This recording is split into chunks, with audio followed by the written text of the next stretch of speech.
الله يحمي تونس. ربي يحمينا جماعة الجزائر ويحمي تونس ويرفع كلمة الحق وسننتصر إن شاء الله.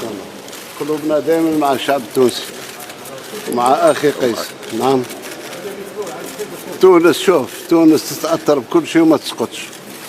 بيضان تونس تسقط إن شاء الله. تونس دائما واقفة. دائما واقفة إن شاء الله. الجزائر دائما واقفة.